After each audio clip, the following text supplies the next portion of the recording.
Сәлем құрметті көрермендер. Бүгін сіздерге шынайы оқиғаға негізделген «Жертөле ішіндегі қыз» фильміне қысқаша шолу ұсынамыз. Фильмнің басталуында ер адам көлікпен жолға шыққан. Көліктің артқы орындығында қызы Марияны құшақтап отырған әйел отыр. Қыздың денсаулығында күрделі мәселе бар, ал әкесі оны ауруханаға жеткізу үшін бар күшін салып жатыр. Кенеттен Мария тыныс алуды тоқтатады. Қатты абыржыған әке қызын ауруханаға көтеріп кіргізеді. Ол әйелге ешкімге ештеңе айтпауды қатаң ескертеді. Дәрігерлер дереу Марияға көмек көрсетуге тырысады. 20 жыл бұрынғы оқиға. Бір отбасы кешкі асқа жиналған. Күйеуі әйеліне дәмді тамағы үшін алғысын білдіреді. Үстел басында олармен бірге екі қызы, үлкені Эмми мен кенжесі Сара отыр. Эмми қазір тәуелсіз өмір сүріп жатыр, және ол қонаққа келген. Ал Сара әлі ата-анасымен бірге тұрады. Кешкі ас кезінде Сара анасына кешке отырысқа баруға рұқсат сұрайды. Анасы оған рұқсатын берсе де, әкесі қатаң түрде қарсы болады. Бірақ түнде ол жігітімен бірге қашып кетеді. Сараның анасы бөлменің есігін қағады, әкесі күдіктене бастайды. Ол бөлмеге кіріп қызының жоқ екенін және терезенің ашық тұрғанын көреді. Сара бұл уақытта жігітімен бірге түнгі кеште уақытты көңілді өткізуде. Жігіті оған ән шырқап, екеуі бір-біріне сезімдерін білдіреді. Сол түні әкесі Сараның қайтып келуін күтіп есік алдында отыр. Таң атысымен мотоциклдің дауысынан оянып, қызын жігітімен қайтып келе жатқан жерінен көреді. Сара бөлмесіне жасырын кіруге тырысады, бірақ әкесі оны тоқтатып, бұл оның үйі, сондықтан ережелерді сақтау керектігін айтады. Әкесі оған жігітімен кездесуіне тыйым салады. Бұған ашуланған Сара 18-ге толғанда үйден бір жола кететінін айтып, бөлмесіне қарай жүгіріп кетеді. Сара өзінің кешегі оқиғаларын әкесі Эммиге егжей-тегжейлі айтып береді. Алайда Эмми оған әкесімен қасарысудың қажеті жоқ екенін түсіндіреді. Ол бұл үйде басты тұлға әкесі екенін ескертеді. Сол уақытта анасы Сараның бөлмесіне кіріп, әкесінің оны бір аптаға жазалайтынын айтады. Сара бұл туралы ойланғаннан кейін 18 жасқа толғанда үйден кетіп, бүкіл әлемді саяхаттағысы келетінін айтады. Бұл әңгімені сыртта тыңдап тұрған әкесі қатты шошып қалады. Ол ештеңе айтпай, жертөлеге түсіп кетеді. Сол жерде ол ойланып, жағдайды сараптай бастайды. Біраздан соң сөрені итеріп, артында жасырын бөлмеге кіретін құпия есікті ашады. 3 ай уақыт өтті. Сара мектеп бітіру кешіне қатысып, біраз уақыттан кейін сүйіктісімен телефон арқылы сөйлесіп отырады. Осы уақытта анасы дүкенге кетуге дайындалып жатады. Анасы кеткеннен кейін әкесі Сараға жертөлеге заттарды тасымалдауға көмектесуін өтінеді. Сара келіскеннен кейін әкесі оны жертөледегі құпия бөлмеге алып барады. Әкесі кенеттен бөлменің есігін жауып, Сараны қамап тастайды. Алғашында Сара не болғанын түсінбей, қатты айқайлап шығаруын талап етеді. Бірақ бөлменің бұрышында тұрған заттардың арасынан өз киімдерін көргенде, ол одан бетер шошып кетеді. Бір сәтте бөлмедегі жарық сөніп қалады. Сара қараңғыда ізденіп заттардың арасынан қол шам тауып алады. Оның көмегімен айналаны тексеріп, желдеткішті байқайды.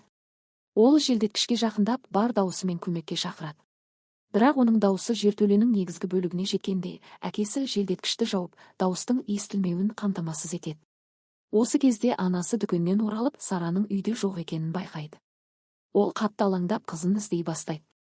Сара жоғалып кеткеннен кейін анасы оның барлық достарына қоңырау шалып, қызын іздей бастайды. Дегенмен анасы күдіктеніп полиция шақырады. Екінші күні бойы ол суық бетон еденде ұйықтамай, аштықпен суықтан қашып кетеді. Есіктің жанында аралас кодты құлып бар, бірақ кодты табу мүмкін болмайды. Ол бірнеше рет код теріп көреді, бірақ қателескен сайын бөлмедегі жарық пен желдеткіш біраз уақытқа сөніп қалады. 4-ші күні Сара есіктің сыртында біреудің келе жатқанын естиді. Бұл әкесі еді. Есік ашылғанда Сара жасырынуға тырысады. Дәліздің соңында тағы бір есік бар екені белгілі болады. Ол есікте құлыптаулы еді. Әкесі Сараны тоқтатып, бұл жердің толықтай дыбыс өткізбейтінін және айқайлаудың еш пайдасы жоқ екенін ескертеді. Сара себебін сұрағанда, әкесі оның құрметсіздігі үшін жасалып жатқан жаза деп түсіндіреді. Сараға бірдеңе керек болса, мысалы, кітап, ауа немесе көрпе, оны тек лайықты түрде алу керек екенін айтады. Сара бұл әділетсіздікпен келіспей, қарсыласады. Ашуланған әкесі оның бетінен ұрып, зорлық жасайды. Кейінірек есіктегі әйнек арқылы әкесі қызының өзін нашар сезініп жатқанын байқайды, бірақ оған көңіл бөлмейді. Сонымен қатар полиция Сараның жоғалғаны туралы анасының арызын қабылдап жатыр. Анасы қатты алаңдап, оның айтпай кеткенін айтып сендіргісі келеді. Ал әкесі, керісінше, сабырлы күйде. Полиция қызметкері қыздың 18-де екенін және оның өз бетінше кетуге құқығы бар екенін айтады. Осы кезде әкесі Дон қызының заттары жоқ екенін және оның барлық штаттарды аралап шығуды жоспарлағанын есіне түсіреді. Анасы да Сараның бұл жоспарын растайды, бірақ оның ата-анасына айтпай кетпеуі мүмкін еместігін қосады. Полиция қызметкері анасына мұндай жағдайлардың жиі кездесетінін және көп жағдайда жастардың өздері кейін байланысқа шығатынын айтып сабырға шақырады. Сараға ресми түрде іздеу жарияланғанымен іс бірден үлкен мәселе ретінде қарастырылмайды. Сара жертөледе көмек сұрап айқайлап жатқанымен оның дауысы ешкімге естілмейді. Бұл кезде анасы Рин біршама сабырлы көрінгенімен әлі де қызы үшін уайымдап жүр. Сара жертөледе отырып өзінің жігіті Кристі есіне алады. Ол Кристің жазған әнін ақырын айтып отырады. Сол уақытта Крис Сараның үйіне келеді. Дон оны қарсы алып, Сараның басқа бір Стив деген жігітпен бірге Флоридаға қашып кеткенін айтады. Дон мұны растап қызының Флоридада даяршы болып жұмысқа орналасқанын сенімді түрде жеткізеді. Бұл сөздерге сенген Крис ештеңеден күдіктенбестен кетіп қалады. 21-ші күн. Сара жертөледе суық еденде отыр. Дон оған көп дәретхана қағазын алып келеді, бірақ тамақ бермейді. Оның орнына шағын торт әкеледі. Бұл Сараның туған күні.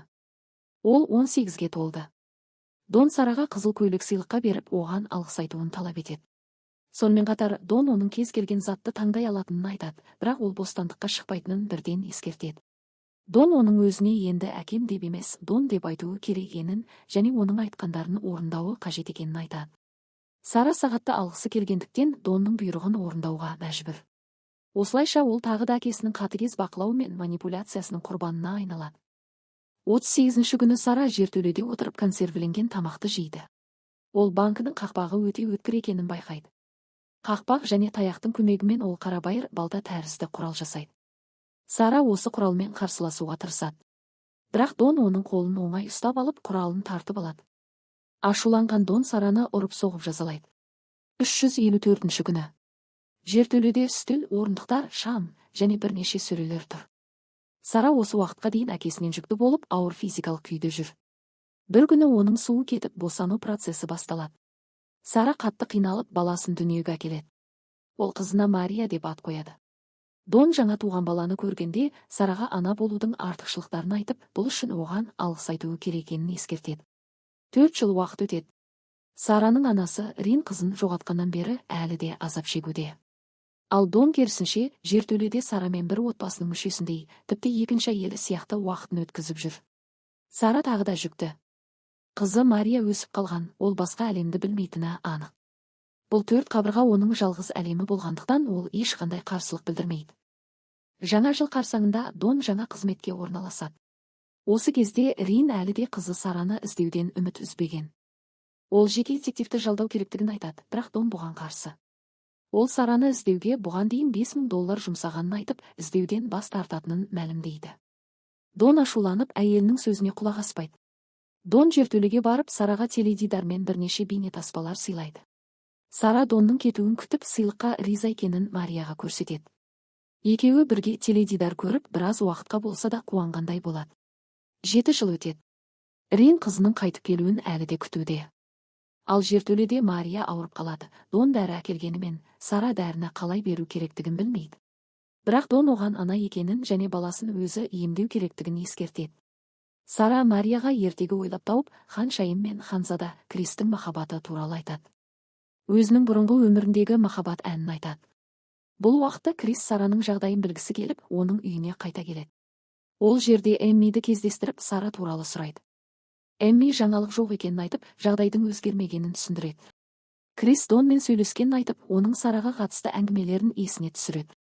Эмми әкесінің Сараны кездейсоқ өлтіріп, оның денесін жасырып тастағанына алаңдайды. Крис оны құшақтап тыныштандыруға тырысады. Жертөледе Сара тағы да жүкті. Ал Мария сыртқа шыққысы келетінін айтады. Сара оған мұның мүмкін емес, және өзінің де еркін еместігін түсіндіреді. Кешкілік әйелі Донға Криске неге өтірік айтқанын сұрайды. Эмми әкесіне бұл жағдайды білетінін және неге жасырғанын айыптайды. Әкесі тек Сараның қашып кетуге әрекет еткенін ғана айтады. Жанжал күшейгенде Дон кездейсоқ жертөле кілтін тастап кетеді. Осы сәтті пайдаланып, Эмми кілтті алып жертөлеге барады. Бұл уақытта Сара босануға дайындалып жатыр. Эмми жертөледе әкесінің заттарын ақтарып жатқанда, Дон оның әрекетін байқап, жертөледен кетуін айтады. Эмми әкесіне Сараны қашуға мәжбүрлегенін айтып айыптайды. Сара аман есен босанып баласын Томас деп ат қояды, және баласын жоғары қабатқа алып кетуін айтады. Дон бұл ұсынысқа қарсы болады. Алайда, Сара оған жертөледе орынның тым тар екенін түсіндіреді. Ренни есіктің қасынан жылаған сәбидің дауысын естиді. Ол балаға күтім жасау туралы жазған хатын тауып, қуана баланы алып кетеді. Бірақ Дон екінші хатты көріп, жертөлеге кіріп, оны Сараға көрсетеді.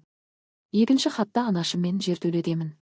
Полиция шақырыңыз деген жазу болған. Дон бұл хатты оқып, Сараны аяусыз жазалайды. 14 жыл өтті. Мария қуыршақ театрының көмегімен Ханшайым мен Ханзада Кристің өмірін сахналады. Ол өзіне макияж жасап алған. Дон қызына өте әдемісің дейді. Сара Донның дұрыс емес әрекетін сезіп, оған Марияға тиіспеуін талап етеді. Дон үндемей кетіп қалады, бірақ жертөленің электр қуатын өшіріп кетеді. Жертөледе оларға ауа жетпей, тұншыға бастайды. Осы кезде Мария анасын әкесінен оған ажырасуға арыз беруді ұсынады. 17 жыл өтті.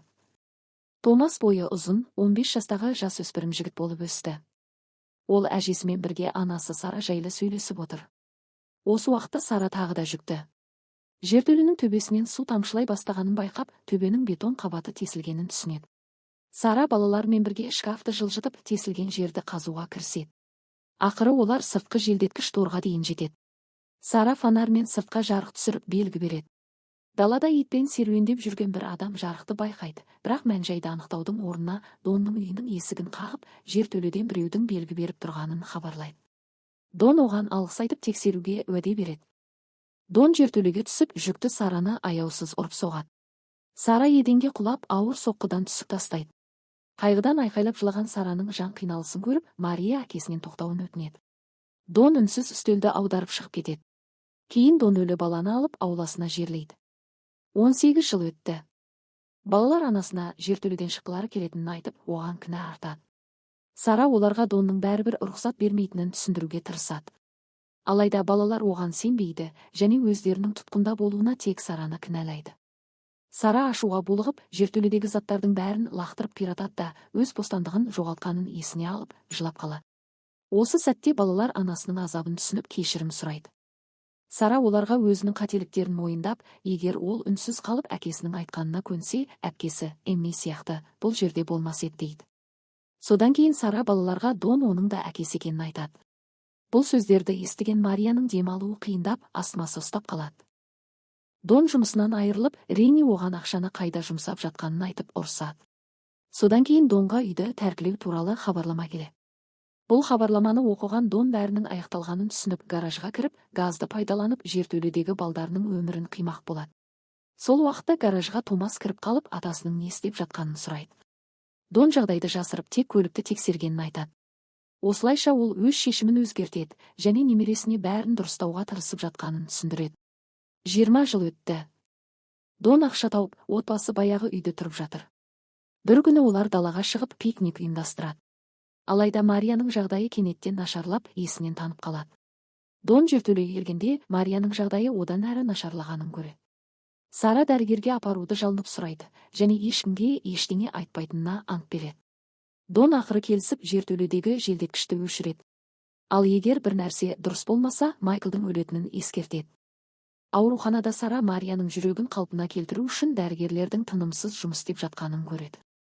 Дәрігер қыздың медициналық тарихын сұрағанда, Дон оның 18 жыл бойы ешқандай дәрігердің бақылауында болмағанын және бұрын ауырмағанын айтады. Сол уақытта Донға қоңырау шалып, оның назарын аударған кезде Сара құжатқа әдейі су төгіп жібереді. Дон қызына тыныш отыруды бұйырып, құжатты ауыстырып келетінін айтады. Сара аурухана дәлізінен өтіп бара жатып, дәрігерден көмек сұрайды. Дон артынан келеді, бірақ күзетші қашып бара жатқан Донды тоқтатады. Дәрігер Сараны құшақтап, оны тыныштандырады, ал күзетші полиция шақырып, Донды өмірінің соңына дейін түрмеге қамайды. Майкл жертөледен босатылып, есеңгіреген інісі мен әжесін алғаш көреді. Ол даланы бірінші рет көріп таңқалады. Уақыт өте келе, Сара аулада отырып, балаларының далада ойнап жатқанын бақылайды. Кейін Крис келеді, және оған мотоциклінің бас киімін сыйға тартады. Сара әрқашан армандағандай оның соңынан еріп кетеді. Бостандықты сезініп, жаңа бастамаға қадам басады. Кино шолу ұнаса тіркелуді, пікір қалдыруды ұмытпаңыз.